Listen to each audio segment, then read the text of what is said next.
కథ ఇంకా ముగియలేదు. ఒక చిన్న పట్టణంలో ఆదిత్య అనే యువకుడు ఉండేవాడు. చిన్నప్పటి నుంచే అతని కల ఒక మంచి ఉద్యోగం సంపాదించి తన కుటుంబాన్ని సంతోషంగా ఉంచడం. కానీ జీవితం అతను ఊహించినంత సులభంగా లేదు. 10వ తరగతిలో చదువుతున్నప్పుడు అతని తండ్రి అనారోగ్యానికి గురయ్యాడు. ఇంటి ఆర్థిక పరిస్థితి క్షీణించింది. చదువుతో పాటు చిన్న చిన్న పనులు చేస్తూ కుటుంబానికి అండగా నిలిచాడు. ఎంతో కష్టపడి డిగ్రీ పూర్తి చేశాడు. ఉద్యోగాల కోసం వందల దరఖాస్తులు పంపించాడు. ప్రతి ఇంటర్వ్యూకు ఆశతో వెళ్లేవాడు. కానీ ప్రతిసారీ ఒకే సమాధానం, సారీ, మీరు ఎంపిక కాలేదు. ఒక్కసారి కాదు, రెండుసార్లు కాదు, 10 సార్లు కాదు, దాదాపు 30 ఇంటర్వ్యూల్లో విఫలమయ్యాడు. అతని చుట్టూ ఉన్నవారు కూడా మాట్లాడటం ప్రారంభించారు. ఇంకా ఉద్యోగం రాలేదా? చదివి కూడా ప్రయోజనం ఏముంది? వేరే పని చూసుకో. ఆ మాటలు అతని మనసును గాయపరిచాయి.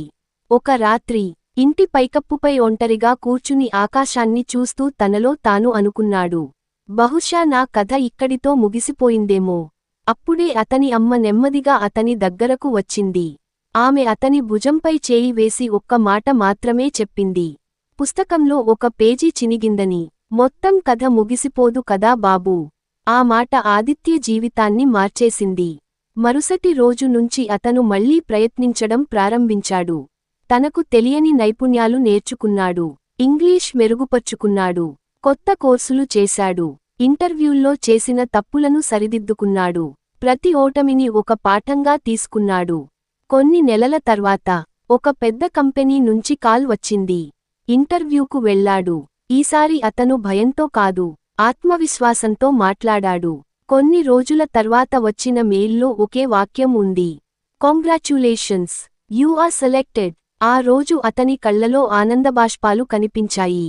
అమ్మ చిరునవ్వుతో నిలబడింది. ఆదిత్యకు అప్పుడే అర్థమైంది, తాను ఎదుర్కొన్న అన్ని ఓటములు తన కథకు ముగింపు కాదు. అవి ఒక గొప్ప విజయానికి ముందు వచ్చిన అధ్యాయాలు మాత్రమే. జీవితం కూడా ఒక పుస్తకంలాంటిదే. కొన్ని పేజీలు బాధతో నిండిపోతాయి. కొన్ని అధ్యాయాలు కన్నీళ్లతో ముగుస్తాయి. కొన్ని రోజులు మనల్ని పూర్తిగా ఓడిపోయామని అనిపిస్తాయి. కానీ మనం శ్వాసిస్తున్నంత వరకు మనకు మరో అవకాశం ఉంటుంది. మరో ఉదయం ఉంటుంది. మరో అధ్యాయం రాయడానికి మరో కలం ఉంటుంది. ఎప్పుడూ గుర్తుంచుకోండి, ఈరోజు మీరు ఎదుర్కొంటున్న కష్టం మీ జీవితానికి చివరి పేజీ కాదు. అది ఒక కొత్త ప్రారంభానికి ముందు వచ్చే అధ్యాయం మాత్రమే. నీ కథ ఇంకా ముగియలేదు. దేవుడు ఇంకా నీ జీవితంలో అద్భుతమైన అధ్యాయాలు రాయాల్సి ఉన్నాయి. కాబట్టి ఆశను వదలొద్దు.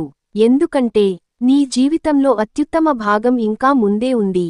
ఇలాంటి హృదయాన్ని తాకే కథలు, జీవిత పాఠాల కోసం మా ఛానల్ను ఇప్పుడే సబ్స్క్రైబ్ చేయండి. ఒక లైక్, ఒక సబ్స్క్రైబ్ మాకు మరెన్నో మంచి కథలు తీసుకురావడానికి ప్రేరణ. మళ్ళీ మరో అద్భుతమైన కథతో కలుద్దాం. అప్పటివరకు నవ్వుతూ ఉండండి. ఆశను వదలకండి. నమస్కారం.